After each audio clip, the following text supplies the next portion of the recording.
Hello, I'm Bey Logan, and welcome to the Hong Kong Legends DVD version of The Magnificent Butcher. And it's always a pleasure to come in and do the commentaries and talk about my favourite kind of movies, Hong Kong action films. But I'm particularly happy to be able to talk about The Magnificent Butcher, as the main character in the film, and in fact the title character, Lam Sai-wing, is actually the great-great-grandmaster of the kung fu style that I've been practicing for quite a number of years now, which is called Hung Gar or Hong Kun. And my instructor's instructor was Lam Sai-wing. So Lam Sai-wing was a real-life historical figure, a kung fu master, the most famous of the students of the legendary Wong Fei Hung. And I think he can be described as being the single most famous figure in the history of kung fu in Hong Kong. He didn't just popularize the Hung Gar style, but I think popularized the southern kung fu styles in general. And he was in real life quite a colourful figure, and we'll talk about his biography more as we go along. In the meantime, we get to enjoy a terrific performance by Hung Gambo, Sammo Hung, in a role that he was born to play. And here's our opening sequence, shot on the back lot of the now sadly defunct Golden Harvest Studios. And the character here with the beard is called Lau Gok-sing, who's started off his career as a kung fu fighting stuntman. He doesn't actually get to fight in this movie, but he plays this rather antagonistic pork butcher. And one of the key points about the life of Lam Sai-wing is that he was a pork butcher and was known popularly as Ju-wing, which is sometimes translated in the subtitles as Porky, a reference perhaps to his heavy-set build, but literally means pork meat wing. So it was a reference to the fact that he was a pork butcher who specialized in selling pork. The Magnificent Butcher had a kind of troubled production in its early stages, because originally it was meant to cast Hung Gambo as Lam Sai-wing opposite a drunken master character very similar to the one that was played by Yuen Woo-ping in the movie Drunken Master starring Jackie Chan. And this was another historical character, So Hat-yi, and this character was kind of brought back had been in the original black and white Wong Fei Hung movies that had kind of established the kung fu genre in Hong Kong. And he was recreated in Drunken Master by Yuen Woo-ping, the father of Yuen Woo-ping, a famous action director and the director of this movie, who later became famous for directing Crouching Tiger, Hidden Dragon and The Matrix.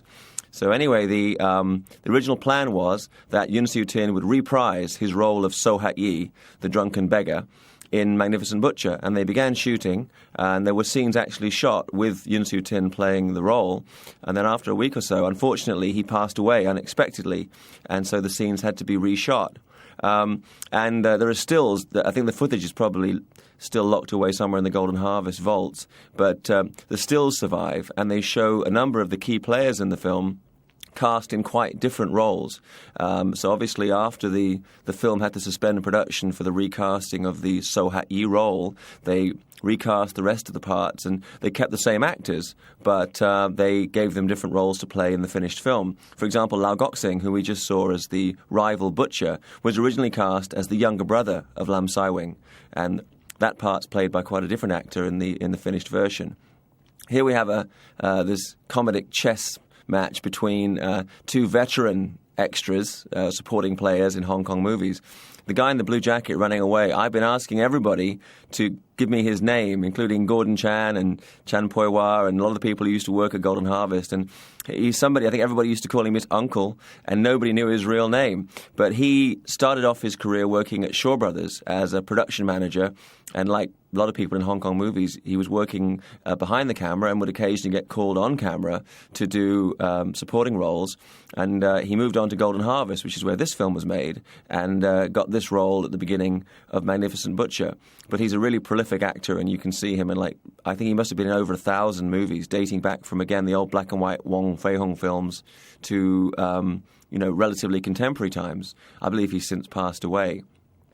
And the original cut of the film, this scene was immediately followed by a sequence that's been cut. And in that scene, Lam Sai-wing, Sammo Hung's character, takes the injured guy back to Bo Chi Lam, the Kung Fu school of Wong Fei Hung, for some treatment and tries to give him Chinese herbal medicinal treatment for the injuries that Lam Sai Wing himself has caused. But unfortunately, his medical skills are not nearly as effective as his fighting skills, and so he causes even more damage. And Wong Fei Hung, played by Kwan Tak-hing, comes in and confronts Lam Sai Wing, and there's like an exchange between them. And the injured man staggers off and leaves. Kwan Tak-hing gives Wong Fei Hung gives a mean stare to Lam Sai Wing, played by Sammo Hung, and that's the end of that sequence. But it was felt that it was better to cut from there to this introductory sequence in which we see the guy who'll be the main villain of the piece, Master Ko, ably played by Lei Hoi-san, who's a veteran kung fu movie bad guy, and introduces his character. Now, in the original version of the film, the version that was abandoned after the death of Yun Siu-tien, he was playing a very comedic character. He was decked out like the character actor Sek Tin was in the original Drunken Master, as this kind of wily, sneaky-looking bad guy. So very different to this incredibly powerful martial arts master that you see here. Demonstrating the same kind of skills you saw in King Boxer, one of the first films to show his iron fist technique. And here his sidekick, the guy in the middle is Zhong Fat, who's like a veteran kung fu movie bad guy and stuntman, worked on many, many films. And standing to his right, now to the right, walking towards with the prominent sideburns, is a character played by Yuen Mo. Yuen Mo was one of the Chutsu folk, the Seven Little Fortunes, the opera group that both Jackie Chan and Sammo Hung belong to. And on the left of the frame now is Lam Ching-ying, who's most famous for playing Mr. Vampire, Kong Si-sin-san. And these films, they were part at that time of the stock company of Hung Gambo. I mean, he had a stock company of players in his Hung Ga Ban of kung fu fighting actors, and they would go from film to film to film, and they were like key members of the troupe at this time. As indeed was Fung Ha-on, who you see playing this guy here who's looking rather lustfully in this frame. Fung Ha-on is actually the brother of Fung Bobo, who was like a veteran of the black and white movies and went on to become a very well-known character actor. And their father was also a famous opera player, an actor in the black and white film. So he's from like a long-time theatrical family. He was a child actor, but as he grew older, I think his look became better suited to playing villains. So he was like established as a bad guy actor. You might remember him from the movie Police Story. He's the main antagonist of Jackie Chan in the end of Police Story.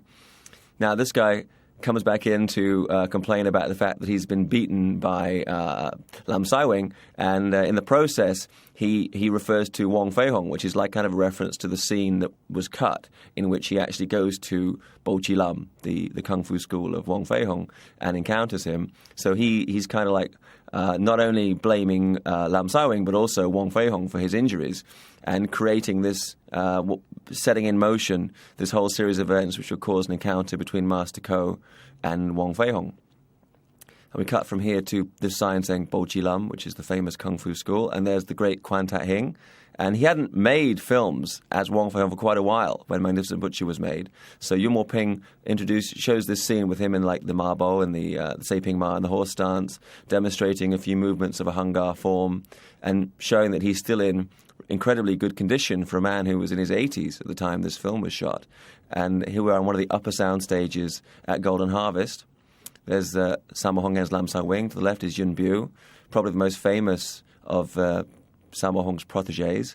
And to the right is Wei Pai, who was a former Shaw Brothers player who moved over to Golden Harvest. And there were attempts to make him into a Jackie Chan-style kung fu star, which for whatever reason didn't work. Here's Master Ko coming in, and he uses a phrase like talking about coming into to Baisan, which can either mean to celebrate a school or also to attend a funeral. So the expression on Kwan Tak-hing's face indicates that he realizes there's something wrong. And I remember when I first saw the movie, I really loved this scene because it shows if anybody's ever done a Southern Chinese style martial art, they'll know that the deep stances are really painful, and sometimes you might wonder what the application is. So here Yuen Woo-ping has like a real world application where Kwan Tak-hing doesn't need a chair to sit on after it's been shattered. And then we're leading into this amazing calligraphy duel because in history and in the movies. Wong Fei-hung is a man who epitomizes all the Chinese virtues of courtesy, education, of patience, and as well as practicing kung fu, he's a highly respected medical doctor and a calligrapher. And Kwan Tak-hing, who sadly passed away a few years ago, was probably the nearest thing you could ever have to an actor who became, in real life, the perfect equivalent of his most famous screen character. And he was, like Wong Fei-hung, a kung fu master, and also an expert on Chinese medicine, and also an expert in calligraphy. So he was just... It's difficult to see whether they chose him as the actor because he fit the role, or whether he fit the role and as time passed became more and more like the real Wong Fei-hung. And if you look at this scene closely with your freeze frame, you'll notice that the right hand, the white sleeve of the right arm of Kwan Tak-hing's shirt or jacket occasionally has blots of ink on it. Obviously, during the shooting of this sequence, they were using some real ink. So on a couple of shots, there were actually some bits of ink stained the jacket, and then in another couple, in the next shot, it's not there. Obviously, they changed the jacket, or they washed it overnight, so that you thought that there's no way that the great Wong Fei-hung could actually have his clothes stained by a challenger. But this is like a terrific sequence showing the kind of intricate choreography of Yuen Woo-ping. It's Kwan Tak-hing for some of the shots, and when it's not Kwan Tak-hing, the double is actually Yung Chen-yan, who was one of the brothers of Yuen Woo-ping and went on to fame in his own right as the action choreographer of the recent hit Charlie's Angels. And Kwan Tak-hing, somebody who began his career as an opera performer and made his debut in a black and white movie actually shot in America, which was called The Singing Lovers. And he had been in a variety of different films before he was cast in the role that he'd become synonymous with, which was Wong Fei-hung. And that was the first of the films, the true story of Wong Fei-hung, established the character and established the longest-running series of movies, at least 77 continuous films with the same man in the leading role, which is a record. I think it's only recently finally got into the Guinness Book of Records, because for many years Hong Kong cinema was not really good at celebrating itself, and therefore, even though there were some really incredible achievements by Hong Kong filmmakers, they never really got their due in the, I would say, in the mainstream of film criticism and in film records. I think everybody regards Guinness Book of Records as being like the final word on like the longest and the greatest. And finally, the Wong Fei-hung films have got the credit they deserve, because it really was an amazing achievement.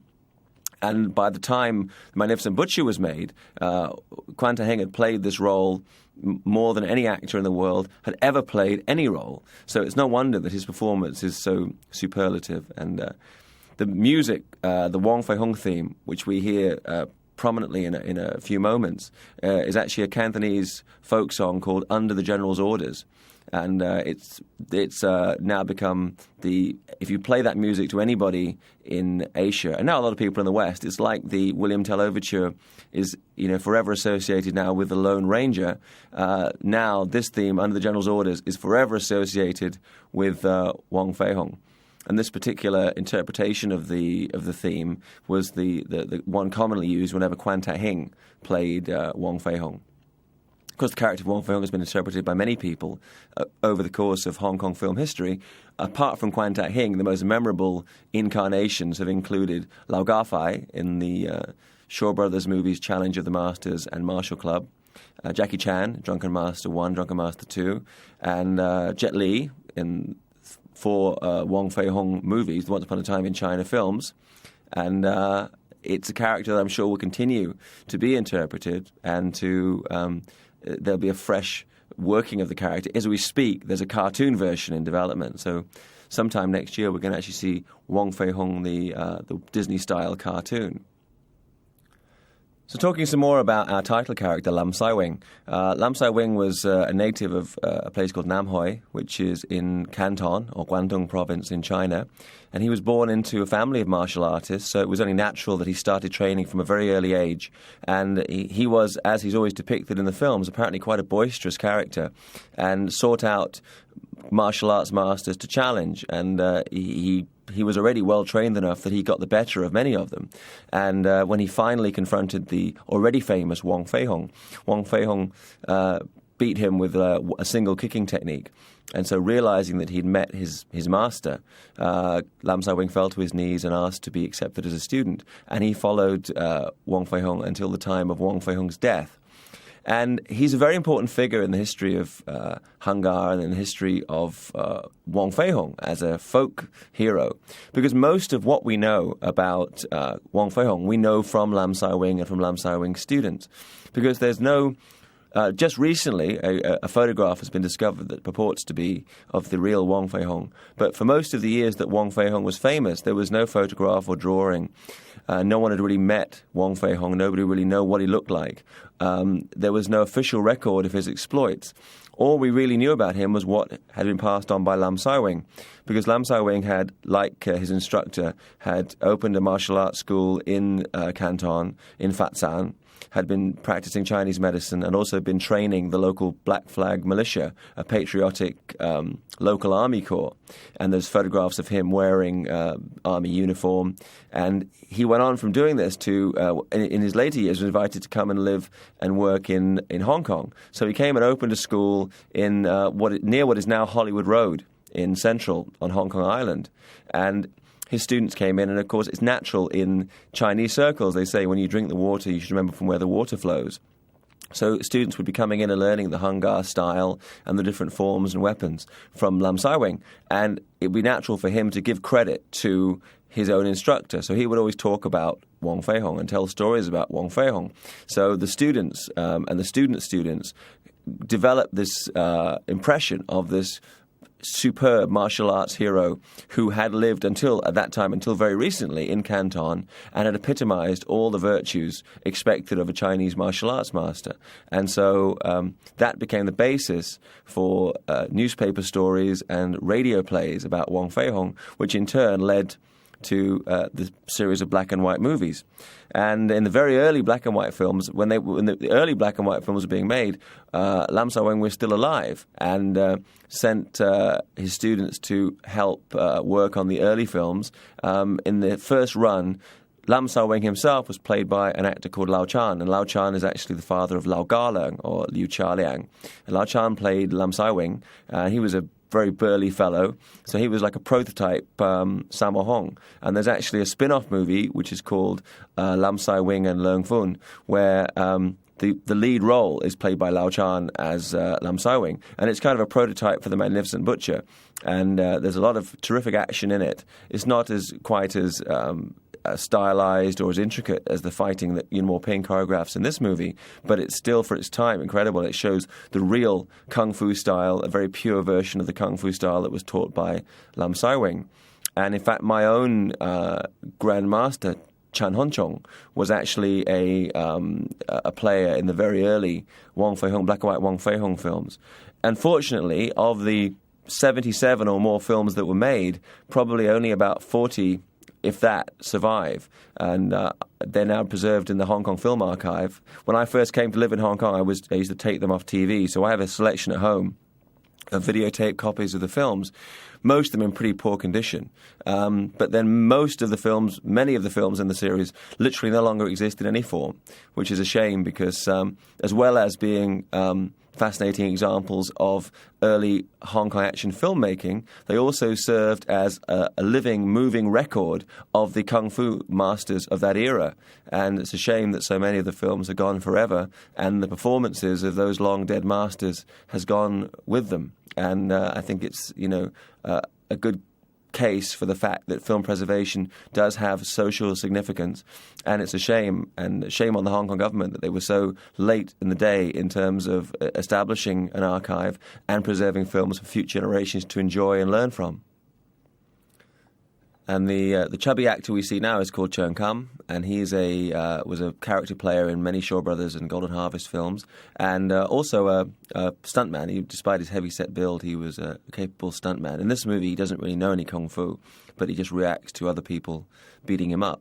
If you've seen the movie The Young Master starring Jackie Chan, there's a scene near the beginning of the film in which Jackie Chan fights a kind of burly guy from another rival kung fu school, and the guy is played by Fan Mo-sang, who is in this film as the drunken master.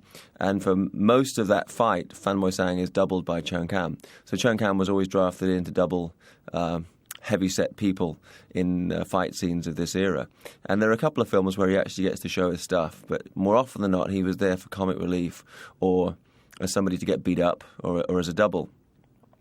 So having talked about the historical Lam Sai Wing for a bit, we should talk about Kwan Tak-hing, and he was such a wonderful character. I mean, he's in this movie. This movie kind of follows the formula of the old black and white films, in that you establish at the beginning of the film Wong Fei-hung as the master of various students, who then will cause a lot of mischief and get themselves into trouble before, at the end, Wong Fei-hung returns to the fray. In the old black and white films, there'd be a final fight, normally between Kwan Tak-hing and Sek Gin, who went on to play Mr. Han in Enter the Dragon and was the bad guy in most of the old black and white Wong Fei-hung movies. And in this film, we don't have that, but we do have the return of Wong Fei-hung at the very end of the film to kind of set matters straight. And when I first came on my early trips to Hong Kong, when I was living in the UK, I visited Kwan Tak-hing several times. He was actually the only person who'd been in a significant number of Hong Kong martial arts action films whose name was in the phone book in English. So it was quite easy to go and visit his apothecary. I'll interrupt talking about him for a moment, talk here about Yuen Bu, demonstrating some Hung Gar moves, and Wei Pai. Wei Pai was somebody, as I mentioned earlier, was groomed to be a Jackie Chan-style star at Golden Harvest, and appeared in films like two movies, Cheeky Chap, which was really a Jackie Chan-style comedy, and an interesting film called Phantom Killer, which was like a serial killer martial arts movie. And for whatever reason, he didn't really take off as a leading man in his own right and vanish from the scene. This sequence we're seeing now makes fun of the very distinctive speaking voice of Kwan Tak-hing, and in the Cantonese versions, actually, it's Kwan Tak-hing dubbing the impersonation that Sammo Hung is doing of his very pronounced delivery and the way he speaks. Oh, Wong Fei Hong. It was very distinctive, and audiences who'd grown up with the old black and white Wong Fei-hung films, which was shot in sync sound, were very familiar with Kwan Tak-hing's speaking style, and so this really played to that audience. And this film was co-scripted by Wong Jing, and Wong Jing is a past master of finding those kind of cultural touchstones for Chinese audiences, and so he, of course, is familiar with Kwan Tak-hing and has some fun at the expense of the old man. But I used to visit him. He was a wonderful gentleman and a really a shining example of what it pays to continue your kung fu training your whole life, because right until the very end of his life, his brain and body were in remarkably good shape for somebody of his advanced years. And I was really honoured. I got to attend his 90th birthday party, which unfortunately turned out to be the last birthday of his life, and got on the stage and demonstrated the Hung Gar form Gongji Fukfukun. And I remember it was terrifying being in this huge, huge restaurant with all these tables of kung fu masters and actors, and indeed Kwan Tak-hing himself as guest of honour. And I just went on the stage and asked the band to play the Wong Fei-hung music, and I just prayed, "Spirit of Wong Fei-hung, possess me now." And I guess it came out good, because he came up afterwards and congratulated me. And it was great. I mean, I really felt happy to have been able to pay my respects to somebody who had been an idol of mine, and somebody who I genuinely believe epitomized the martial virtues and is a very good role model, and has become a very good role model, both as Wong Fei-hung as a character and Kwan Tak-hing as a person. He's become a role model for Westerners. And now I think there's far more interest in Wong Fei-hung and Lam Sai Wing and Kwan Tak-hing in America and in the UK and in Europe than there is in Hong Kong. I mean, Hong Kong audience is into video games and all other kinds of fast and funky stuff, whereas I meet many foreign martial artists or Chinese kung fu practitioners, Westerners, who are, incredibly knowledgeable and incredibly devoted to the tradition and legend of Wong Fei Hung and of Hung Gar. So I think it's fascinating the way that we have like a transition of culture. Kung Fu's popular in America, and rap and baseball are popular, and basketball are popular here in Hong Kong now. So after the birthday, Kwan Tak-hing's health failed. He was afflicted, unfortunately, with pancreatic cancer during the last year of his life. And he passed away and was surrounded by his students and by his family. He'd had in some ways a difficult life. Because of his personal circumstances, he'd lost a lot of his money, and so he had to go back into business at a time when really he should have been enjoying his retirement. And along with his loyal followers, he had opened the Bo Chi Lam chain of herbal medicine shops, and they're still open to this day. These stores actually sell Guai Go, which is like a herbal medicinal soup or dessert from turtles, made from turtles. And if you come to Hong Kong, you can certainly find a Bo Chi Lam and go there and eat some of this health-inducing substance in memory of Kwan Tak-hing. And he was also selling a number of other interesting items, including some rubbing oil, like the famous Dit Da Jiao, the bruise ointment that's used by kung fu players. Here's what was meant to be the introductory scene of Yuen Siu-tin, when he was going to play So Hat Yi, the beggar So. And this scene was actually shot with him, and then they had to go back and reshoot it with the much burlier Fan Moi-sang. Fan Moi-sang, incidentally, is the father of Fan Siu-wong, who many of you might know from the cult film Story of Ricky, and it's gone on to become a well-known kung fu TV show and movie actor in his own right. But Fan Moi-sang had trained in various martial arts styles, and more of a character player, I think, than a bona fide kung fu star.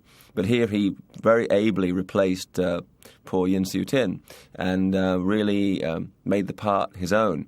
And he's quite a character in real life. I mean, he really seems to act in real life pretty much as we see him act in this film, as this kind of like, he's always laughing, he's always full of fun. And this stock character has been around until since the very early days of the black and white Wong Fei Hung films, when they introduced So Hat Yi, who was also a real historical figure, at least as much as folklore will allow. I mean, there's no real written record, historical record, or any historical evidence for the existence of any of these people, but it's become folklore, rather like our own. In England, we have Robin Hood, and it's the same kind of character in Chinese circles is Wong Fei Hung and his band of merry men, who included So Hat Yi, the beggar So, who was a perpetually drunken vagabond with very impressive martial arts skills. And he's featured throughout the old black and white films. Yuen Siu-tin, who was one of the great, the early action choreographers of Hong Kong movies, appeared normally as a bad guy in many of the old black and white Wong Fei Hung films, but he never played a So Hat Yi. So Hat Yi was always played by another actor. And it wasn't until they were casting Snake in the Eagle's Shadow that they wanted to cast a kind of So Hat Yi kind of character opposite Jackie Chan. And they were looking at a lot of actors. They were old actors who couldn't fight, and there were like old kung fu masters who couldn't act. And finally, Mei-sheng, the producer of that film, turned to Yuen Woo-ping, who was going to direct, and he says, well, what about your father? At that time, Yuen Siu-tin was in semi-retirement, but Yuen Woo-ping encouraged him to come out and to get back into the industry. And after some cajoling, Yuen Siu-tin agreed, and of course he did a magnificent job in Snake in the Eagle's Shadow and in Drunken Master, where in Snake in the Eagle's Shadow he's like So Hat Yi by any other name, and in Drunken Master he officially is So Hat Yi, the famous Drunken Master of the old Wong Fei Hung legend. And this brought him back in a big way, and this character became a cult character. And in only a couple of years after Snake in the Eagle's Shadow and Drunken Master, he was appearing in dozens and dozens of films. He was really being exploited and overworked, and this contributed, I think, to his untimely demise during the early stages of production of Magnificent Butcher. And I always think it's a shame. I mean, he would have had to have been heavily doubled for the fight scenes, just as Fan Mei-sheng is. But it would have been a great finale to what really was a magnificent career. Somebody who had appeared in actually the very first of the black and white Wong Fei-hung films. This would have been a great swan song. But it was not to be, and offered a great opportunity for Fan Mei-sheng to make this role his own. And talking a little more about Kwan Tak-hing, as I mentioned, he passed away in Hong Kong of pancreatic cancer. And then there was a funeral. Unfortunately, I couldn't attend the funeral because I just got married at that time. And in Chinese culture, it's considered very bad luck to attend a funeral within, I think it's a year or maybe more after you've been married. So I couldn't go, but he had a grand funeral here and then was buried in Sha Tin, which is I would say like a countryside region up from the Kowloon area of Hong Kong at a place called Bo Fok Mountain. But actually there's only a plot and a gravestone there for people to go to pay their respects. And the actual remains, the ashes of Kwan Tak-hing, was shipped to San Francisco to another gravesite because the second wife of Kwan Tak-hing, the wife, I think we can say it was the great love of his life, had passed away some years earlier, and she's buried in San Francisco. And he was somebody also, he loved all things American. And it goes back to what I was saying interesting about the transmigration of culture. I mean, he was somebody who's like the epitome of traditional Chinese virtues and values.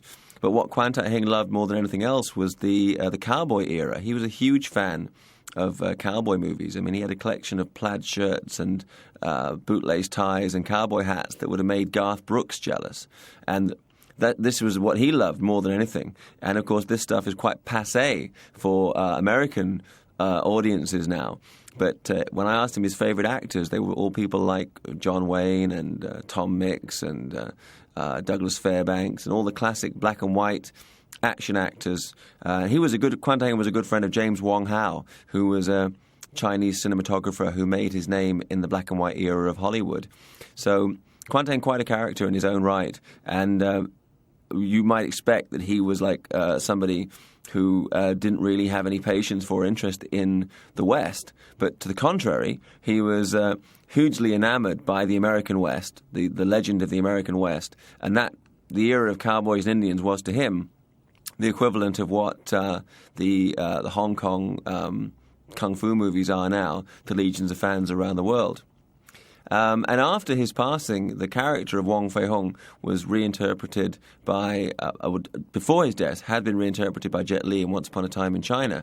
And that series continued. And finally, in Fatshan in China, they established a Wong Fei-hung memorial. And it's a shame that Kwan Tak-hing did not live to see it, because for many years in Fatshan, was only known for Wing Chun, because it was the home of Leung Jan, who was like the Wong Fei-hung of the Wing Chun Southern Chinese Kung Fu style.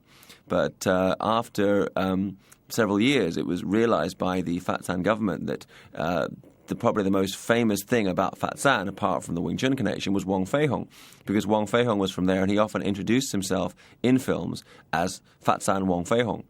And so the government decided to actually spend some time and money to celebrate their most famous son, and they've opened this really quite elaborate center to commemorate the life and work of Wong Fei-hung. And when they had the opening ceremony, Choi Hark, the director of Once Upon a Time in China, Lau Ga-leung, who was a veteran Shaw Brothers director, and Jackie Chan's co-star in Drunken Master 2, he was on hand. One of my instructor from England, Jim Uglow, was there, along with dozens of other people from both the Hong Kong film industry, the martial arts industry, and martial arts masters from around the world, turned up at this grand opening to celebrate the life and work of Wong Fei-hung. Unfortunately, I was working on a movie at the time again, so I couldn't be there. But recently I was appointed as their official overseas representative, so I look forward to being involved with the centre and doing what I can to promote the life and work of Wong Fei-hung. And we're leading now into an action sequence. So let's talk a little bit about Yuen Woo-ping, who is the director of the movie and I think respected now worldwide as one of the great maestros of martial art movie choreography. And Yuen Woo-ping, one of the 9 children of Yuen Siu-tin, and Yuen Siu-tin, as I mentioned, was like the grand old man of Hong Kong film fight choreography. He was a Beijing native, but he moved to Hong Kong and became involved in, he was a Chinese opera expert, so he was doing live opera shows and also choreographing the very early black and white films. Not just the Wong Fei-hung movies, but all kinds of films, sword play movies, fantastic films, gangster movies, any film basically where they called for physical action. He'd be called in to choreograph the action and also to play parts. And just to mention Chan Wing-ai there, Abi on the left, who was one of the members of the Bruce Lee stunt team, and went on to become an action director in his own right. And this period of Hong Kong movies was working with Hong Gambo, but you recognize him as like the young version of him in the Bruce Lee movies. But now going back to Yuen Woo-ping. So Yuen Siu-tin was a veteran and was training his children all to do different styles of martial arts, taking them to the park every day to train. So it was an obvious thing that when they got old enough, when he went to work on the set, he would say, well, I need some more stuntmen and some more guys that can fight. I'll bring my sons with me. So if you look at the old black and white films, you can see the young Yuen Woo-ping and Yung Chen-yan and Yun Shen-yi and all the different sons of most of the sons of Yuen Siu-tin working on those films and really learning their craft. And that is where Yuen Woo-ping learned his craft. And then once the black and white films ceased production, he moved over to Shaw Brothers, working initially as a stuntman and martial arts fighter in Shaw Brothers Kung Fu pictures, and then working his way up to be an action choreographer. And here we see this fantastic example of, this is like an incidental fight. I mean, it's not a major plot point, this encounter between the beggar and the spoilt brat. Must have been a hot day. Look how wet the suit got just after a few movements. I mean, the humidity in Hong Kong has to be felt to be believed. And of course, you got to remember, you only see the take that was acceptable to Yuen Woo-ping, but you don't see the 20 takes where he was doing exactly the same movements again and again with his opponent until it was deemed acceptable. So it really is, I think, the toughest industry in the world, and particularly on the sets in those days where there was no air conditioning. No wonder they were, they really suffered for their art. I mean, I think the actors in modern-day martial arts action pictures really have it good compared to the guys from this era. So anyway, Yuen Woo-ping was at Shaw Brothers, as was the producer Si-yun. And Si-yun left Shaw's to form his own company and was going to do martial arts pictures. So it was natural that he would try to find somebody he'd worked with before. So he'd worked with Yuen Woo-ping at Shaw's. So he asked him to come and initially to be an action choreographer for the films that Si-yun himself was going to direct. The first of which was a film called The Mad Killer. And then later he gave Yuen Woo-ping his chance to become a director with Snake in the Eagle Shadow, which really defined the kung fu comedy genre and was a huge hit and made the name of Yuen Woo-ping as an action director. And of course, he went on to an illustrious career, shooting many movies, including this one. And in the latter era, he was the figure really behind the action scenes in the Once Upon a Time in China movies, the films that brought back kung fu pictures in the early 90s. And then Iron Monkey is regarded by many as his masterpiece, as his Hong Kong masterpiece. Subsequently, he moved to the West to make The Matrix and Crouching Tiger, Hidden Dragon, which, though shot in Asia, was really a studio-backed, Columbia-backed movie. And now I would say he must be up there as one of the icons of the international action cinema industry. There's a long journey from the old black and white movies running around with his father as a stuntman to where he is now, with the respect of every major studio in Hollywood. And I guess every major action genre has its conventions. Just like in the old westerns, the Wild West movies, you had this shootout on the main street at high noon with two gunfighters with the quick draw. One of the staples of the old kung fu movies is the teahouse fight. And if you go back to the old black and white Wong Fei-hung films, there were always these kind of brawls happening in tea houses.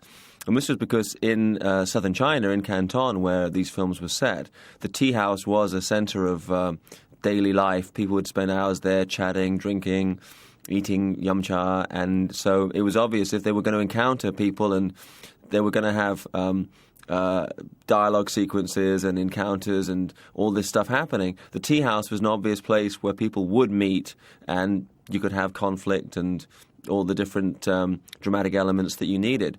So the teahouse fight was introduced as a setting, a background for kung fu movie battles. And here we leading into one of the most memorable examples of that convention as we're setting up the initial encounter between the drunken beggar and Lam Sai-wing. And it's a terrific set piece because it shows off the different animal styles of Hung Gar.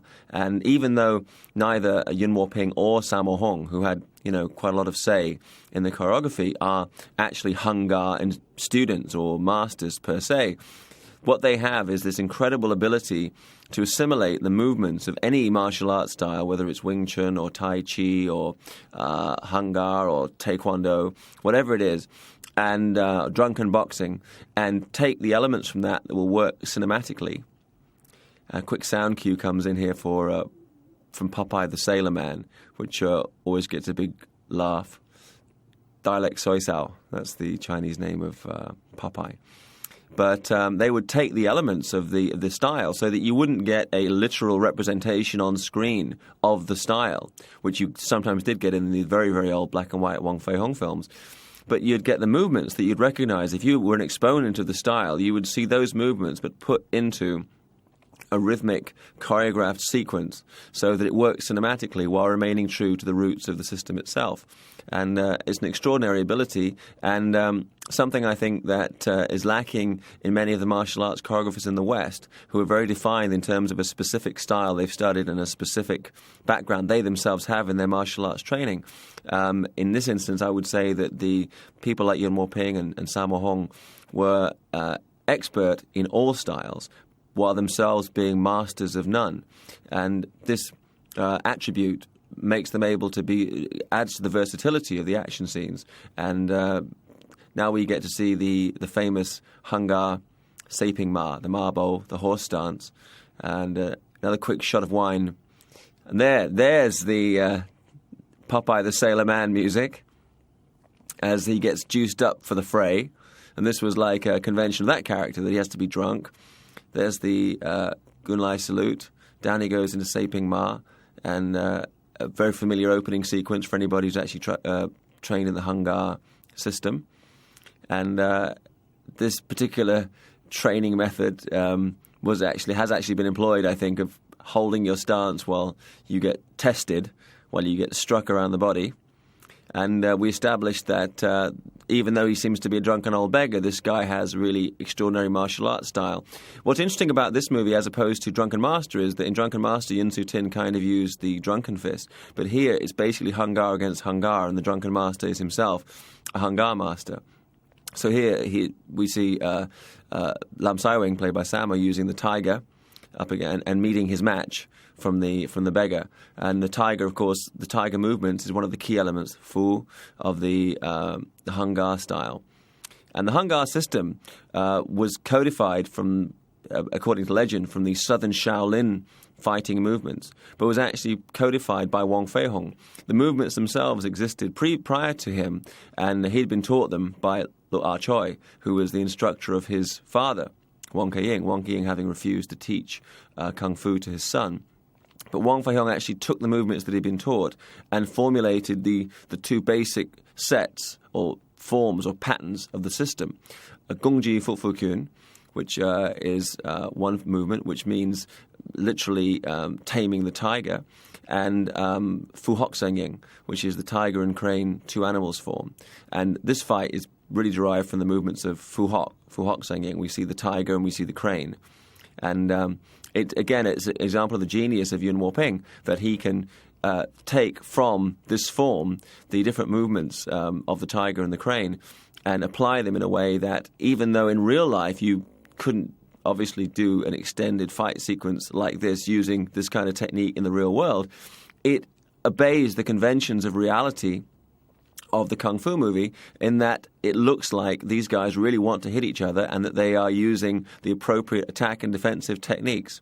So some snake movements, the snake being another of the animal forms according to tradition, Shaolin monks derived their fighting techniques from watching animals in the forest. And so we see both the real animals who were prevalent in China in that era, and we also see legendary animals like the dragon, which was a creature of myth, but there are actually movements based on the dragon. Generally, because if you see pictures of dragons, I mean, they're normally depicted with a dragon ball, like a silver pearl. So the dragon movements, the practitioner is often depicted as rolling a pearl between their hands, and this is the dragon. And again, worth bearing in mind, with intricate sequences like this, that you only get to see the finished product. And that shooting them would be far more complicated, because there'd be numerous takes before somebody who's a perfectionist like Sammo would be, or Yuen Woo-ping, would be satisfied with the movement.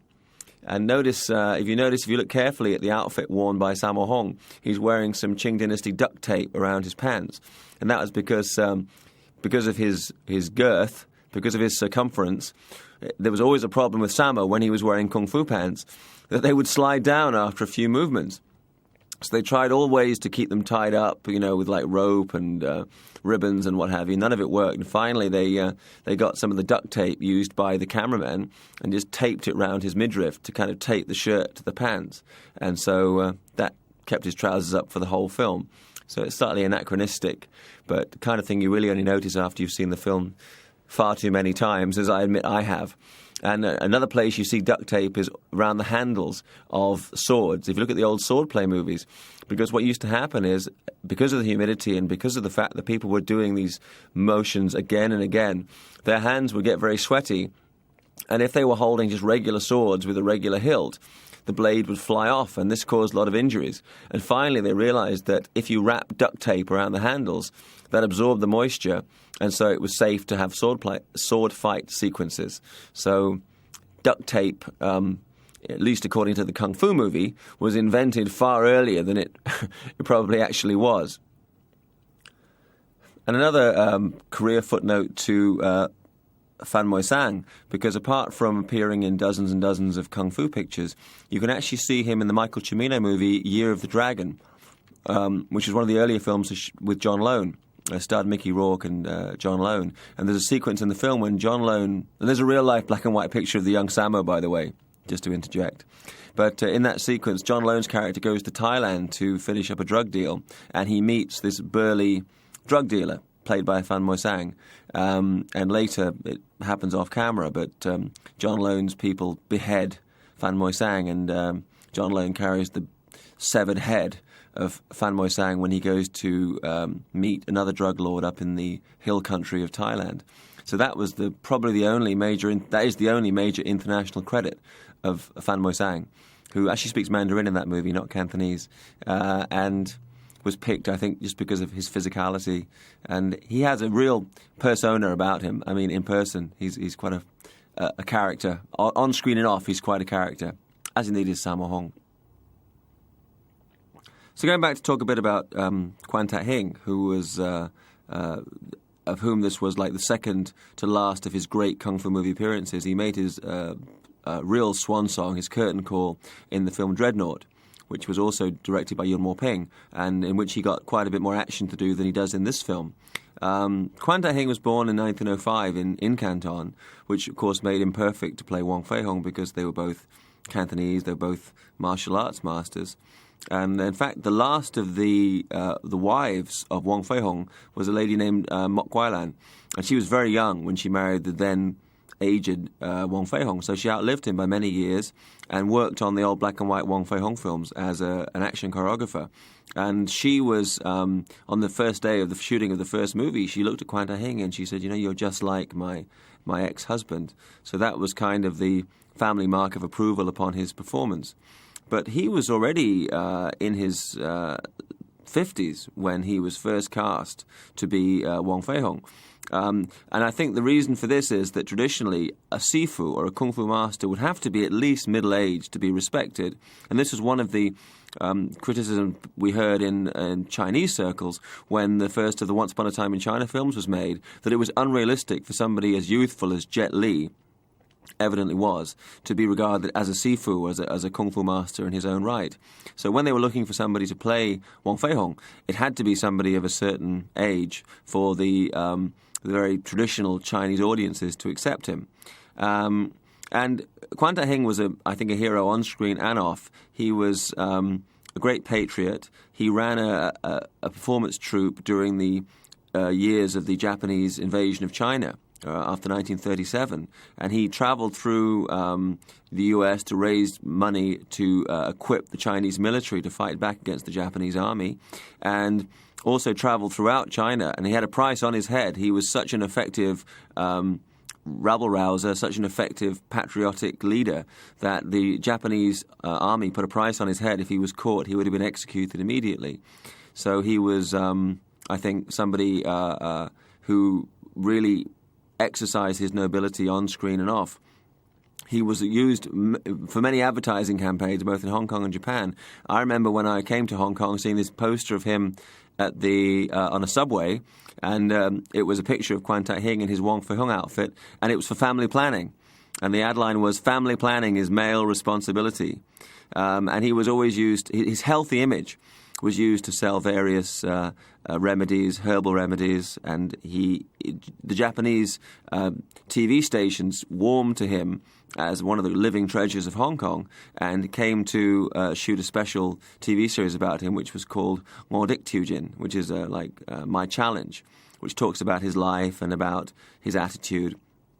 Kwan Tak-hing in 1982 was awarded an MBE, primarily for his charitable work, rather than for his acting. And he was actually only the third person in the Hong Kong acting world to receive this honour.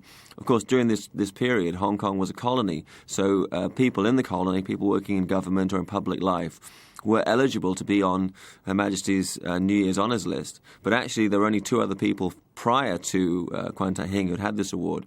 Subsequently, Jackie Chan and Raymond Chow had also been made MBEs. But Kwan Tak-hing was the third one in 1982, and he also was given an honorary degree by a university in New York in 1994 and named the International Charity Star. And he was a very, very colourful character. He had two wives.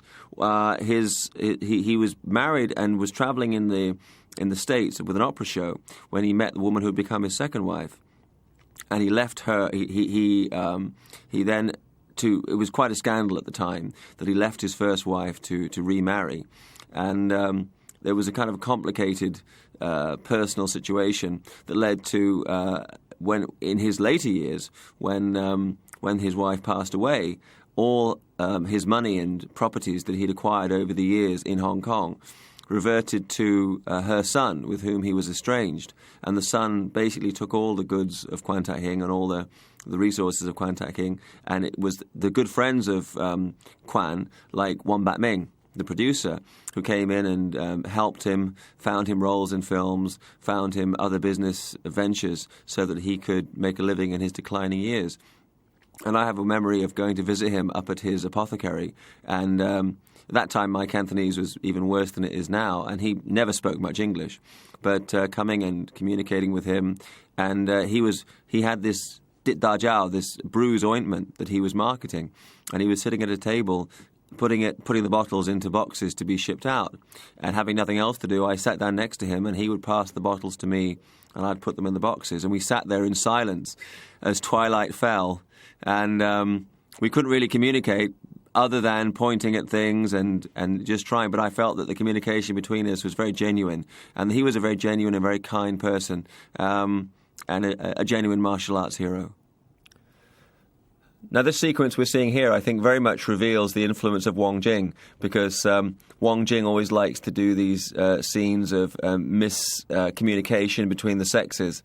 And there's also in this film a healthy or perhaps unhealthy dose of something that you see in a lot of Sammo Hung's movies, which is physical abuse of women. And I asked Sammo about this once, and he says, no, I love women. He says, I'm a great believer in equality. In my movie, the men get abused, and the women must get abused as well. And that was his rationale for it. But it's been mentioned that even in Eastern Condors, if you look at the ending of the movie, the women gorillas are dealt with in a really brutal manner. But he points out that in the early film, they actually employ very brutal techniques to take out their male opponents. So it's only fair that, they get their comeuppance in the final reel. But this whole sequence seems a little bit out of step with the rest of the film, and it's really playing to the gallery, and it's the kind of thing that Wong Jing likes to do, very street-level humour, and he's made a whole career out of it, and people always criticise Wong Jing. But as he says, he's on his third generation of critics, because most of the people who criticised him when he first came into the circle are now out of the business or have died. So he's had the last laugh. I mean, he's still doing great. I mean, whatever you think of his movies, he's still a major force in the Hong Kong movie industry. And this film was made at a time when he'd kind of made his name at Shaw Brothers as a writer and director of kind of social comedies, and had gone out into the independent circle. I mean, the reason people did that is because you can never really make much money at Shaw's. So he had gone out into independent filmmaking and was brought in to work on Magnificent Butcher after they'd had these problems early in the day where they'd had to rewrite and reshoot and restructure the film because of Yuen Woo-ping's passing. So you get this sequence here, which is really a typically Wong Jing-esque comedy scene, and a very, how does one say it? Sophomoric kind of, like Animal House attitude towards the relationship between a guy and a girl. And as I mentioned earlier, Wong Fei-hung is like the equivalent of the British Robin Hood figure. And like Robin Hood had his merry men, I mean, Wong Fei-hung has his cast of supporting characters who have been interpreted different ways by different actors over the years. As I mentioned, Lam Sai-wing was played in the first run of the films by Lau Chan, the father of Lau Ga-leung. And unfortunately, due to ill health, Lau Chan was forced to give up acting and to give up the role and to go into retirement.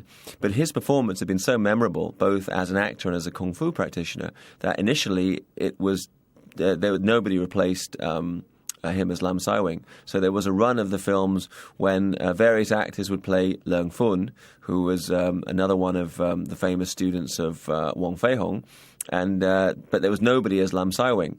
And then in the last run of the black and white films, there was a fairly anonymous run of burly fellows who were part of Wong Fei-hung's school, and they were the equivalent of a Lam Sai-wing character, though they were never really identified as such. And then the black and white series came to an end, and the next time anybody saw Wong Fei-hung was in the film The Skyhawk, which was shot by Golden Harvest in 1974. And we don't really have a Lam Sai-wing in that movie, but we have like a rather chubby student of Wong Fei-hung who's like the equivalent, played by Sammo Hung, though he actually dies in the film. So, and as we know that Lam Sai-wing outlived Wong Fei-hung in reality, evidently it's not quite the same character. Then when they were looking for a vehicle for like a Drunken Master-style movie that would be appropriate for Sammo to play, they came to do Magnificent Butcher and decided that Lam Sai-wing would be perfect for him, because Lam Sai-wing, though he wasn't quite as heavy set as Sammo Hung, was famous for being burly and a comedic character. He was definitely played for laughs in the old black and whites. Lau Chan, as well as being good at martial arts, was a very good comic actor. So he was definitely, it was perfect casting for Sammo. It's a shame he never returned to the role in later years, but I think he felt that he'd done the definitive job with this movie, and that anything subsequently would be a disappointment. So he just played the role the one time. And then probably the second most famous actor to play Lam Sai-wing was Kent Cheng, who played the role in the first, fourth, fifth, and the TV series of the Once Upon a Time in China series. And Once Upon a Time in China series, Kent Cheng is better known really as a serious actor, as a straight actor, not as an action guy.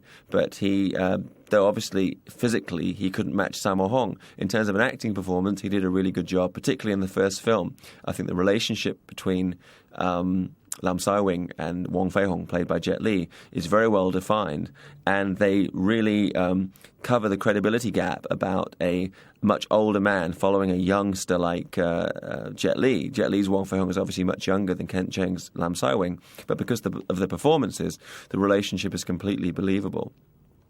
So Lam Sai-wing, like Leung Fun, like Guai Gek Chut, like So Hat-yi, is part of this ongoing supporting cast for the Wong Fei-hung canon, the Wong Fei-hung mythos. And as I said earlier, I'm absolutely sure that Wong Fei-hung will be reinterpreted in future films, as indeed will the supporting players. And this old guy turned up at the beginning of the film as the chess partner, the guy with the stolen chess piece, and here he is again as the night watchman. His surname is Zhang, and he was also is somebody who was must have been over 1,000 films throughout his career.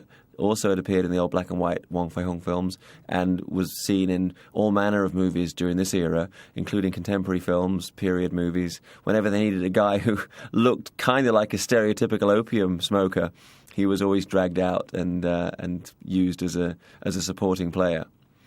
Fong Ha-on is a genuine martial arts expert and speaks very good English and has worked on a number of international productions helping out with the action choreography.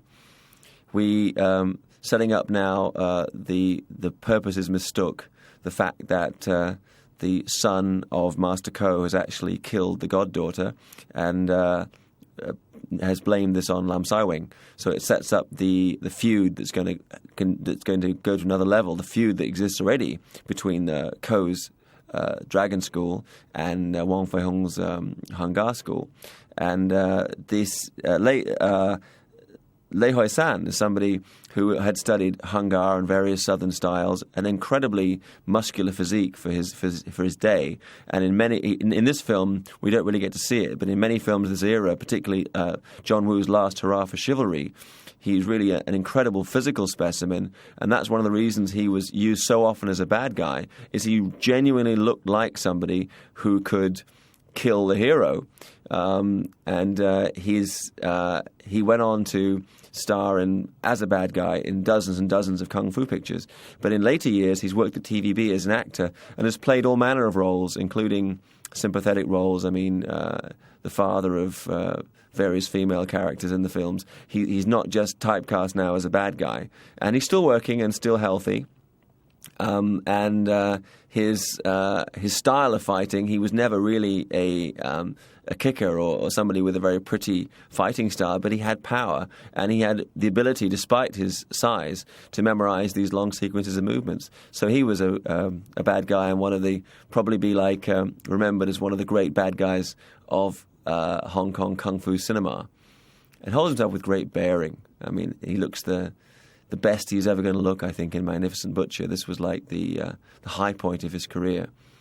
And there's a very fast burst of motion here when Fong Ha-on attacks Sammo. But if you analyze the movements, it's a terrific assimilation of Hung-gar technique.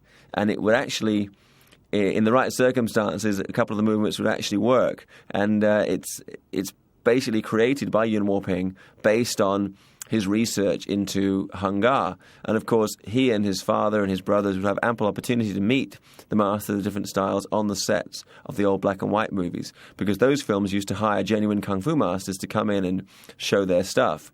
So they would really have plenty of opportunity, maybe more opportunity than you'd have in the martial arts world.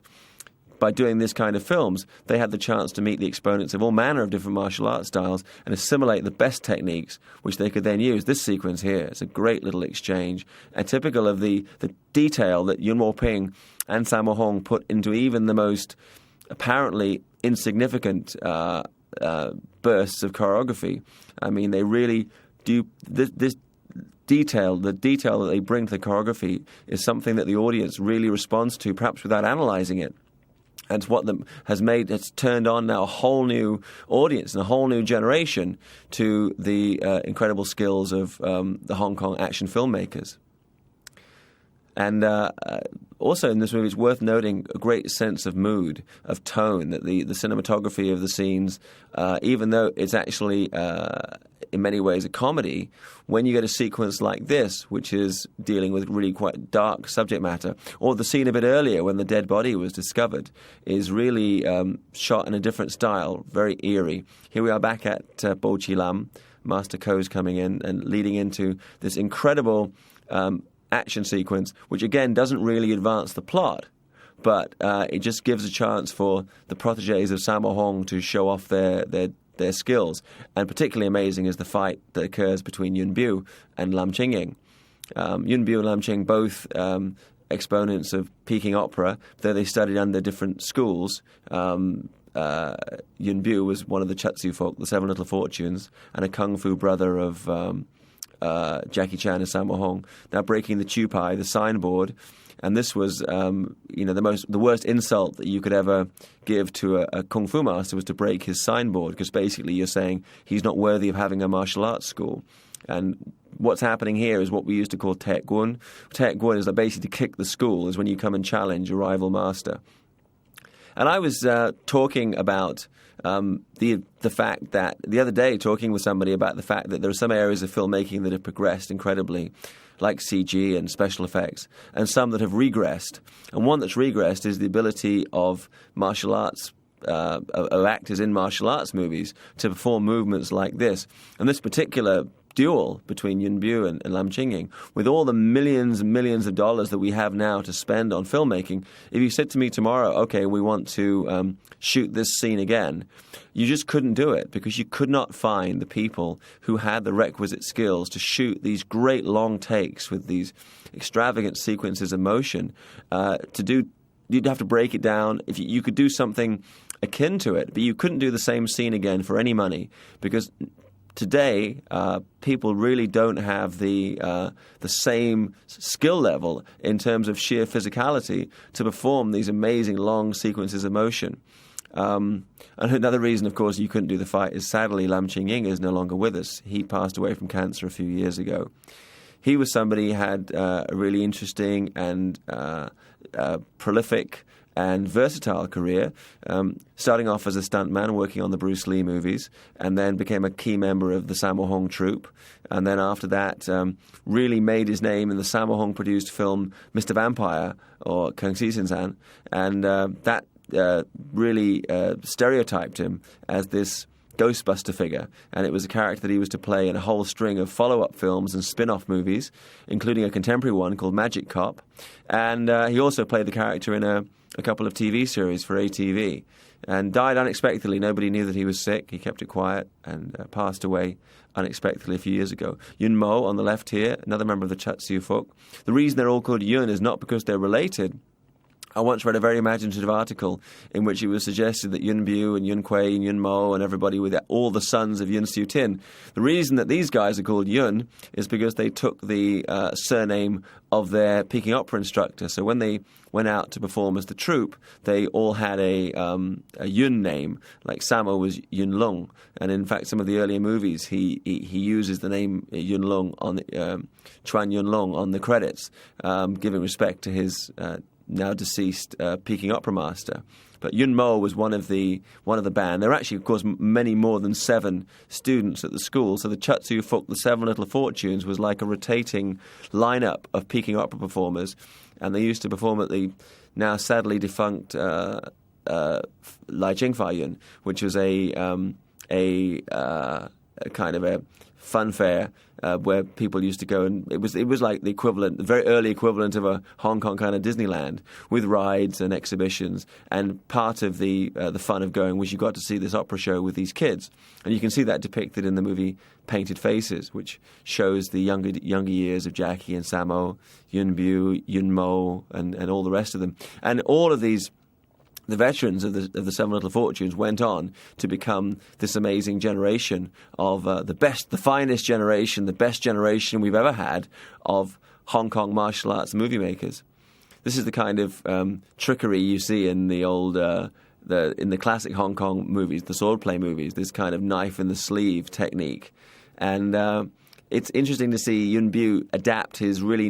he's more suitable to the northern style because of his light physique and his incredible flexibility. But they're trying to make his movements more fitting to the Hung-gar, which is a southern Chinese style. Chinese martial arts are divided basically into Lam Kun, Bak Toi. Lam Kun is the southern fist and Bak Toi is the northern leg. So because in the south of China the ground is rockier and harder or marshier, in the south of China the land is marshier and they often fight near waterways. So a lower stance is more suitable for fighting, whereas in the north the ground's rockier and there's more hills, so they jump more. The ground's harder, so you can actually jump off from the ground and execute multiple kicks in maybe a way you couldn't if you were doing southern-style martial arts. So all the guys that came out from Chatsu Fuk are really northern stylists, including Jackie Chan and Sammo and Yuen Bu. Their basic training was in the northern styles, and they only developed southern techniques later after they'd left the school and got into movie making and realized you needed to have a broad palette of martial art styles available to you. Here we established the incredible ability of Lei Hoi-san, and this is important because, of course, his introductory scene in the film, we see him being soundly defeated by Wong Fei-hung. So there's a danger the audience might not take him seriously as a bad guy. So in this scene, we demonstrate that the characters of Leung Fun and Ah Chut, played by Yuen Bu and Wei Pai, are capable of defeating the students of Master Ko, but as this sequence here shows, they're no match for Master Ko himself, which sets him up as a viable opponent for Lam Sai-wing for the final showdown. And this the structuring of kung fu movies always depends on that the hero is really only as great as the villain. And here we have a villain who not only has exemplary martial arts abilities, but also one of the famous devices of this era, which is this iron palm technique, which is a blow which, when struck, causes internal injury, so that even though on the exterior of the body there may not be any severe damage, on the inside there's actually internal bleeding, and the victim would die of that. So in this sequence, we see that Lam Sai-wing has absorbed this kind of blow and has now got severe internal injury, and therefore has to be treated before he expires. So that adds like a kind of a desperation to this sequence. And obviously the choreographers were thinking of a way that they could actually allow our heroes to make an escape, given the fact that they're evidently no match for Master Ko's character.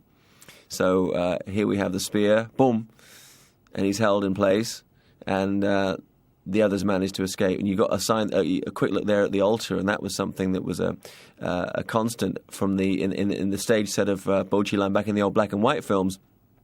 You always had photographs of the ancestors put on the altar so that you could pay respects to the ancestors of the school. But actually, in the old black and white movies, because there aren't really any real photographs of the Hung-gar founders, what Kwan Tak-hing used to put up on the altar were the images of the founders of the White Crane, the Bat Hok Kung Fu style, which Kwan Tak-hing had studied. Kwan Tak-hing himself was not a Hung-gar practitioner as such prior to his making the films. He actually trained in another southern Chinese martial arts style called White Crane. But there's quite a bit of similarity between the two, so his training lent itself to his portraying a Hung-gar master. So now we go on to this very atmospheric set, which is a traditional Chinese funeral home in pretty poor repair, and an example of acupressure, as the drunken master applies these acupressure techniques to relieve the internal bleeding of Lam Sai-wing, and thereby saving his life.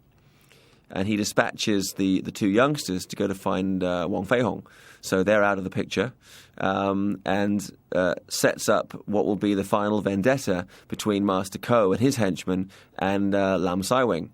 And also sets up a master-student relationship between the old beggar, who's never really named in the movie. They don't. When it was going to be Yun Siu-tin, it was So Hat-yi, So being his family name, and Hat-yi meaning beggar in Chinese. But when Yun Siu-tin passed away, Fan Moi-san inherited the role, but not really the name. So he's just this kind of anonymous drunken beggar. So he becomes like a de facto instructor to Lam Sai-wing, but given the traditions of Chinese martial arts culture, because Lam Sao Wing already has an instructor, Kwan Tak-hing, Wong Fei-hung, who played by Kwan Tak-hing, who is an old friend of the beggars, as it turns out, he cannot become a student of the drunken master. So they just decide to be like elder and younger brothers, which is another relationship. Heng Dai is another relationship of Chinese culture and of the Kung Fu fraternity. So he's now in this therapeutic bath to restore his health, and at the same time has a troubled heart because during the absence of Wong Fei-hung, the signboard of the school has been broken, which is a great insult that has to be avenged one way or the other. And the structure of these scenes very much echoes that of Drunken Master and Snake in the Eagle Shadow, that you have a central character, and in Drunken Master it was Jackie, and here it's Sammo, who has been soundly beaten by the main villain and then is adopted by a elderly drunken beggar who teaches him the technique he will need to win the day in the final reel. The difference is, I think if you look at Drunken Master, Jackie really performs these very extravagant drunken boxing movements, which are a mixture of the traditional form and also this movement here are from the opening of the Fu Hok Seng Ying. And again, they've taken the elements of Fu Hok and really broken down the movements in such a way as to make them more cinematic. So you don't see the whole form, drawing the bow, and then Chap Choi and various movements which are genuine Hung Gar forms. Here we are, that was a few moments from the Tit Sin Kyun, which is the iron wire boxing, now demonstrating the Tit Kyu, the iron forearm, which is a key element of Hong Kyun training. And as you see, Sammo really looks like he's getting ready to fight, whereas Jackie in Drunken Master, the movements are much more flowery because that fit his style. And both have merit. But here, I think this is genuine training, and somebody could actually take a look at this as a training reel, and if they wanted to learn the genuine Hung Gar, this is the kind of forearm training that was traditionally undergone. And now these amazingly dedicated students of Kung Fu in America are following exactly this style of training. And in Hong Kong now, you wouldn't really find any Chinese person willing to undergo this kind of punishment. But in the West, people really relish the chance to rediscover this amazing traditional Chinese martial art. And I think there's something to be said for the fact that apart from there's a shot that's very similar to a similar scene in Drunken Master, but actually it's the Stick King who gets a face full.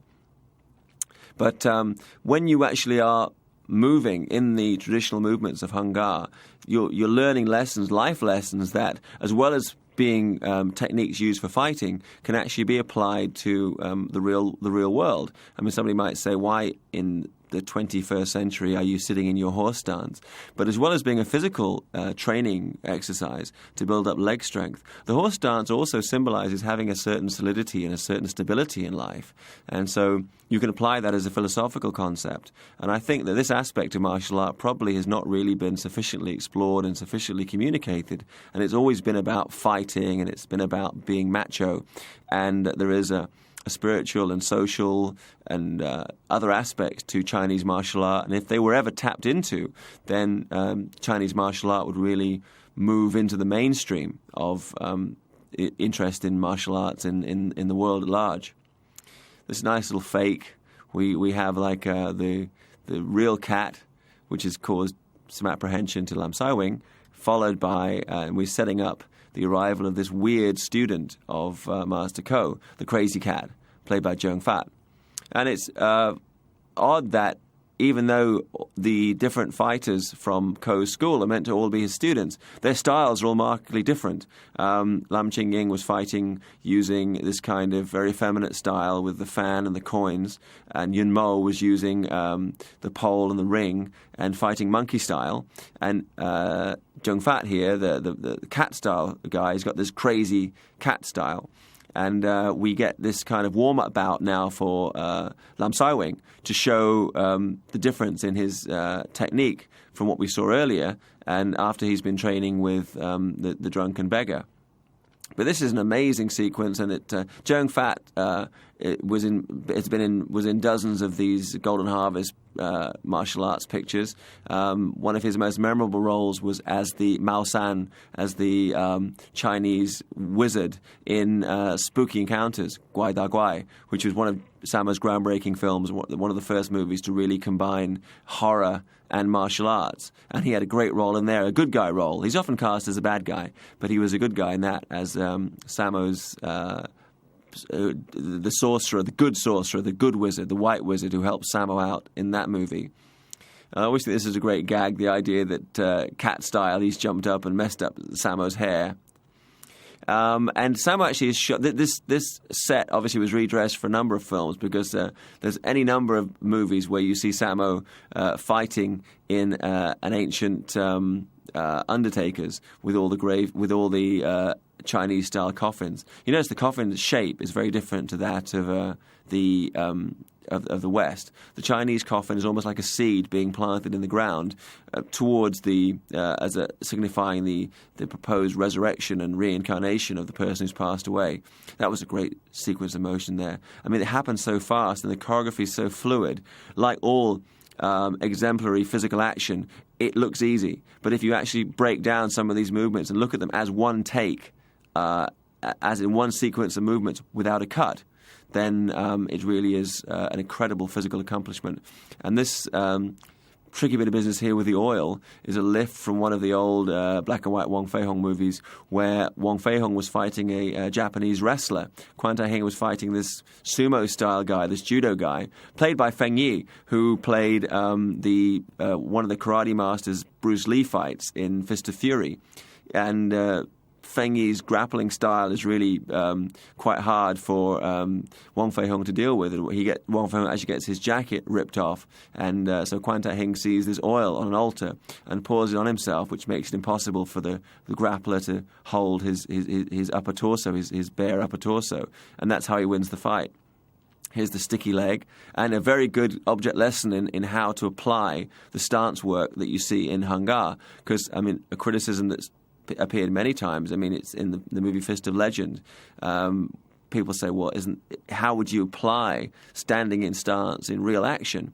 And the reality is that it's used in a very similar way to how we see Sammo. In reality, of course, it's not as pretty or as stylish as this. But as you see, the leg work is used, the power and the stance is used to fight an opponent on many levels, from shin to hip, to the forearm, to the head, to the shoulder.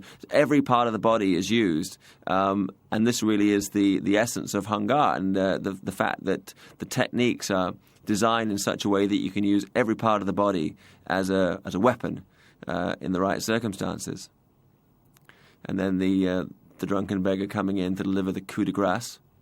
And I guess that guy was killed. We never see him again. We never see what happens to the body. But I guess he was killed by this palm technique. So it's evident that the Drunken Master has a very similar palm technique. A little visual reference there, I think, to Bruce Lee. If you remember the end of Enter the Dragon, Bruce Lee has the claw marks on his face from Set Gin.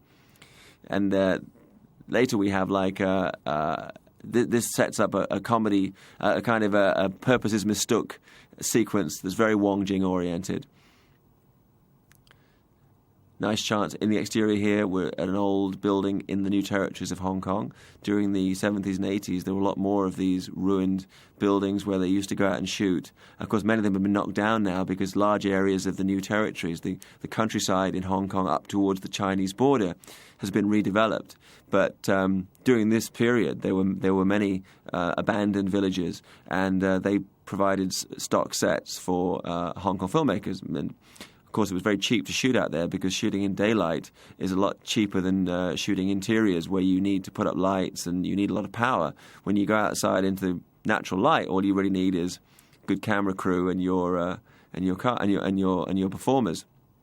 This is a nice Wong Jing moment where there's Sammo thinks he's being given a instruction on how to develop the iron fist technique, one of those great devices of kung fu cinema, but actually the old beggar thinks he's teaching him how to cook. So it's like how to cook pig's feet.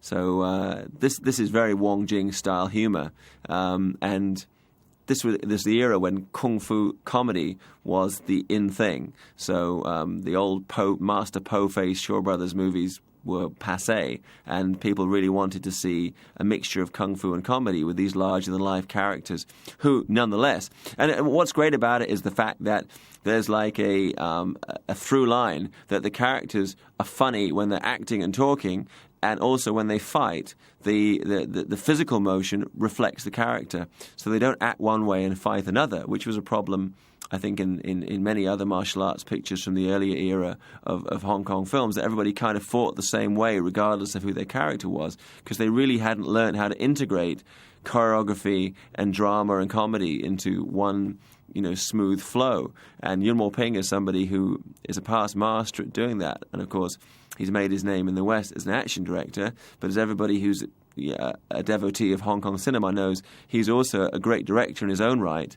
And I think part of what makes him so special is the fact that he can combine all the elements into one narrative, and so that you have like character, drama, comedy, and action all part of one whole tapestry. And The Magnificent Butcher is a good example of the golden age of kung fu filmmaking at the Golden Harvest Studio.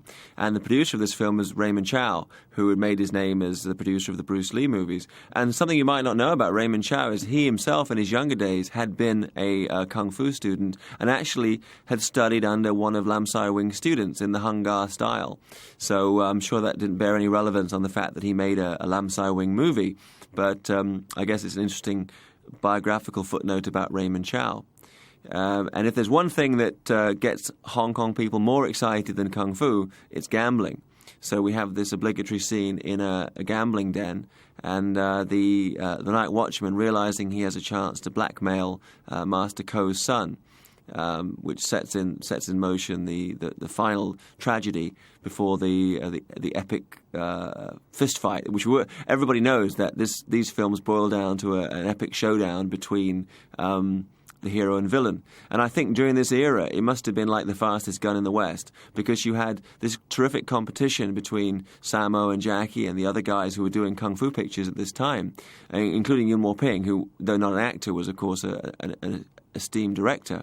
And there were a whole run of movies, one after the other, coming out from Golden Harvest and from the independent studios, and people going to see them and the different actors waiting to see how their rival would try to outdo him or her in their big showdown fight at the end of the movie. So I think this must have been one of the most exciting times to live, and the competitiveness was a positive thing, because it actually pushed everybody to work harder and to be more imaginative. And the reward is that these films today stand up really well as the most exemplary examples of kung fu filmmaking that the world's of action filmmaking that the world's ever seen. So we're leading up now to the young Ko showing himself true to form to be a traitor, and the sequence that follows is actually going to be shot up at the old Golden Harvest backlot, which is now totally destroyed, typical of the pace of change in Hong Kong. The old studios where Bruce Lee and Jackie Chan and everybody shot their finest films was completely demolished to make way for a new housing project. But here we are, and this is round the back of the studios, leading up to the old studio dormitories and editing facilities and other key parts of the Golden Harvest operation. But this is actually, those steps lead up to the dormitories at the back. And you can see that little stretch of back passageway in many, many Hong Kong movies. There's actually a fight between Richard Norton and Jackie Chan there in My Lucky Stars. Now we're up on the back stages and the sound stages further up the hill, and the set of Lam Sai Wing's brother's home, Lam Sai Kwong. Quite why that's his home, we're not sure, because it's established at the beginning that they're from out of town. I guess they moved into a deserted place, him and his wife. And we get this protracted sequence in which the son of Master Ko decides to kill all the witnesses. Ko Tai Hoi decides to eliminate anybody who knows that he's committed a murder earlier in the film. And it's really quite a drawn-out sequence. I think because Cheung Kam is physical. So even though in this movie he doesn't know any martial arts as such, they really wanted to give him something to do in this sequence where he gets killed, and it really gives a dark edge to the finale, because up to this point, apart from the death of the girl, the film has been quite a light piece. But this sequence here, where Lam's brother is killed, is much darker in tone, and of course sets up the motivation for what's going to be a fight to a battle of life and death at the end of the film. So we're up here on up in the studios. There were at the time that this movie was shot, there were basically 4 sound stages that were being used at Golden Harvest. The lower ones, which is where Bruce Lee and Jackie Chan shot most of their work, and 2, I could say sound stages. They weren't shooting with sound, but they were like what is the equivalent of a Hollywood sound stage, which is an area with all the equipment needed, lighting and everything that you need to shoot films. Back out here in the New Territories, and this deserted place, and Lam Sai-wing receives the news of his brother's death, and it's like she must have run a long way, because she was like in the old Hammer Hill Road studios of Golden Harvest are actually quite near town, and this is like way out east, up towards the New Territories, which border onto China. Now we're back at the studio, and Sam already in the outfit that he's going to wear for the final reel, and those white shirts were like de rigueur for kung fu practitioners of this era, with the 2 buttons at the top. And a chance for Sammo to show what a great actor he is. And I always feel that he's underrated because of his physical size and because he tends to play buffoon characters. His abilities as a dramatic actor have been underrated. But if you see him in movies like Eight Tails of Gold or Painted Faces, where he's not really doing any action, so there's nothing to distract from his performance, I think he's one of the finest screen actors that Hong Kong has ever had. And his physicality has meant that he's never really had the respect that is his due. So he's never really had critics acknowledge his talents, nor has he won acting awards. But I genuinely believe him to be a fine character actor by any standards. Now we're at this flower mansion set on a boat, which is another standard set for these periods. I mean, these boats would travel from place to place down the waterways that used to link southern China. The opera troupe used to be the opera companies would travel the same way in red boats, and that's how martial arts was disseminated through southern China. And now white is the traditional color of mourning for Chinese. So you see Sammo come in wearing the white belt around his waist and a white headband. Nobody in traditional Chinese circles would ever wear white to a wedding the way we do, because I mean it's really only for funerals, and brides wear red dresses for weddings. Here you see the untrammeled power of the Sammo Hung interpretation of Hung Gar, and he's brought with him the headstone, which is his brother's headstone, a spirit tablet, and though they do have stone headstones out in graveyards, it's traditional in Chinese circles to keep in your house a wooden spirit tablet which has the name of the deceased person on it. Look at the power of Sammo. I mean, he really is one of the history of action filmmakers. He's one of the most powerful looking fighters. When he hits somebody, they really look like they were hit. This is a trouble that Yuen Bu always has, because even though he's terrifically nimble and agile and has a great range of technique, he doesn't look particularly powerful. Whereas Sammo looks now still in real life, and as he showed very well on the TV show Martial Law, when he hits somebody, they stay hit. And his ability. He's a guy, I think, I asked several people like Benny Akides to define the abilities of Sammo, Jackie, and Yuen Bu, and they say Yuen Bu is the best acrobat, Jackie the best actor and film performer of martial arts. But for real fighting, it would be Sammo. And I may have mentioned before on other occasions the famous scar that Sammo has, which bisects his nose and his mouth, which is visible in really quite early films. And that's actually the result of a street fight when he was gashed in the face with a broken Coca-Cola bottle. And if you look at the shape of the injury, it's actually exactly the same size as a Coca-Cola bottle would be if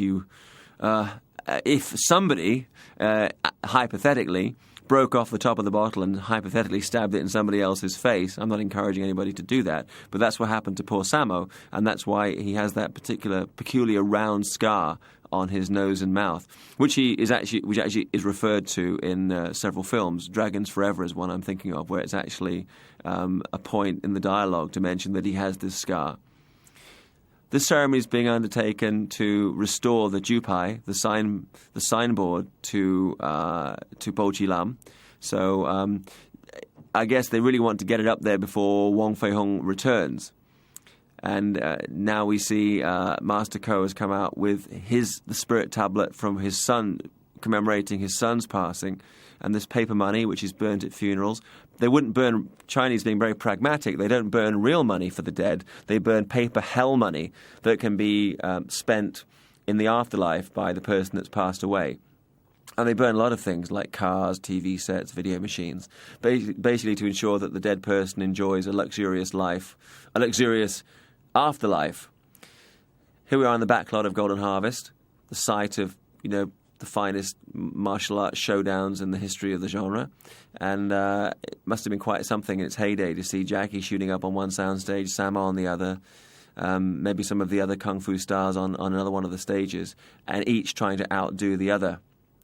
So we set up this showdown in which we really get to see an incredible range of technique from both fighters, and a challenge, really, when you think of how many movies Sammo had already made at this point, how many Yuen Woo-ping had directed, to find movements that people hadn't seen before. And of course, in reality, all of these movements have been seen, like here's the leopard fist from Sammo. People have seen leopard fists before. How do you make it different is that you combine the elements. It's like cooking. You combine the elements differently. So you put your leopard fist up against the technique here being shown by Lei Hoi-san, so that it's a different mix of techniques. The actual physical movement, a punch is still a punch and a kick is still a kick, and an animal technique is still an animal technique. But you combine them in a different, fresh way, and the rhythm and the tempo are different, and the audience get a different buzz from this particular sequence than they have from the other fight sequences shot for Hong Kong action films. And that is part of the genius of Yuen Woo-ping, the fact that you cannot rebuild the human body, but you can restructure these action sequences with fresh rhythm.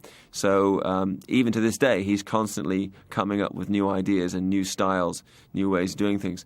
There's a snake fist again from Sammo, and it's a fantastic battle because it doesn't really rely on any gimmickry apart from the physical ability of the performers. There's no wires, there's no special effects to speak of. Occasionally there's the use of doubles for acrobatic movements. I mean, Lei Hoi-san obviously can't do the splits, so a lot of the times when you see him do the splits, it's actually Yuen Bu, who at that time worked with Sammo both as an actor and also as a stuntman, an all-purpose stuntman.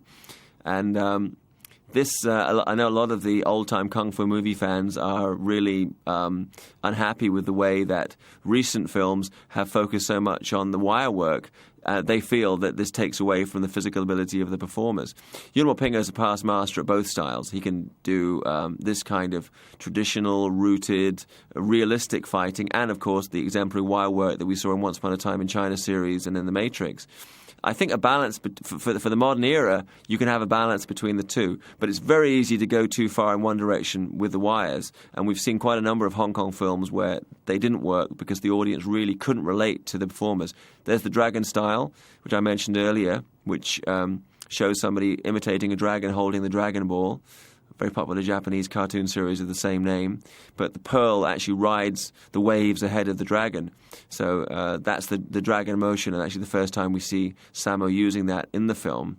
And that is one of the great things about Chinese martial arts as opposed to some other styles. There's a huge range of technique and weaponry, literally hundreds of different styles and maybe thousands of weapons. So in terms of drawing on that encyclopedia, Hong Kong filmmakers had an advantage over perhaps if they were trying to do boxing movies or wrestling movies, you'd kind of run out of stuff earlier, quicker. But here they have a whole mythology of both realistic martial arts techniques and, of course, these kind of rather exaggerated ones like the iron palm that we're seeing here, where Basically, the guy's got supernaturally enhanced skills. Whatever he hits with that hand is going to be severely damaged. And it's not a purely physical technique, but he's used certain breath control and spiritual training to develop that skill. And, of course, Sammo took this to the next stage in Spooky Encounters, Guai Da Guai, where he actually combined traditional Chinese martial arts and the Chinese magic. And there's a Jackie Chan-esque moment, the comedic moment there with the burning pans, and it's a different style from most of the kung fu pictures, because normally the formula is that by the end reel, the hero has learned the technique he needs to defeat the specific technique of the villain. But here, Sammo really, Lam Sai-wing doesn't really have any specific killer technique. What he has is his indomitable will and the fact that he's enhanced his already impressive range of technique by training with the drunken beggar. And in this sequence, the beggar actually works as the corner man would in a boxing match, basically encouraging Sammo to use which technique. So you see him encouraging him to use the crane technique. And the choreography, I mean, we give full credit to Yuen Woo-ping, but whenever you have Sammo involved, it is a Sammo Hung movie, and he will have input as well. So I think one reason that the style of this film is just never stops is that you had like a collaboration between two great masters, and each one of them with their own take on a specific scene. So you get the best of both worlds with Yuen Woo-ping's style, which goes a bit more towards the spectacular and the visual style, the more extravagant movements. And Sammo, who really left to his own devices, is more inclined towards the more realistic southern styles. As well as Hung Gar, of course, he's proved himself to be the greatest on-screen interpreter of the Wing Chun Kung Fu style in the movies Warriors 2 and Prodigal Son. And partly because of his build, I mean, he's not really suited to doing elaborate flying kick techniques, though he has got a very powerful range of kicks that he can perform. So he's really focused more on the southern styles, or the southern fist, and his hand technique is really, really amazing. There's the ultimate insult there with the destruction of the spirit tablet, which presumably would damage the spirit of Master Ko's son in the afterlife. So at this point, he's kind of lost all reason and attacking with all the movements at his disposal. The old Merseyside kiss there, the headbutt, which Sammo also used as a plot point in The Prodigal Son. And interesting strategy here. He gets knocked back, and then the iron fist coming in, the iron palms coming in to kill him, and bang! There's the encounter between the two masters of the iron palm, so that neither of them can use that technique anymore, which means that Master Ko is now reduced to mere kung fu ability, which means that Lam Sai-wing has a chance to finish him off. So you might say that's not very sportsman-like. It's kind of 2 against 1, and it goes against the conventions of the genre.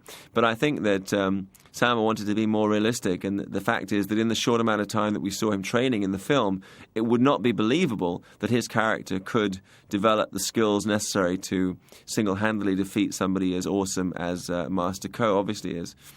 This last sequence is just incredible. Look at the joint breaking technique, and really applying the kung fu movements in a way that maybe realistically you couldn't, but it's extrapolating what looks like it could work if the situation allowed for it.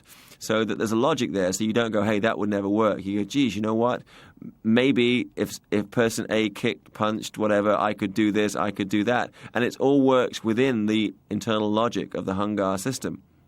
So this film, I think, is a favorite among kung fu fans generally, but particularly among people who've trained in Hung Gar, because they like the fact that it so pays respects to the ability of their great grandmaster or grandmaster, dependent on their relationship with Lam Sai-wing.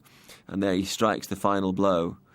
Last chance to see the incredible power of Sammo Hung, as one of the greatest screen fighters of all time, albeit in physical build, one of the most unlikely ones. And there's the music, so you know that Wong Fei-hung, as played by Kwan Tak-hing, will make his return.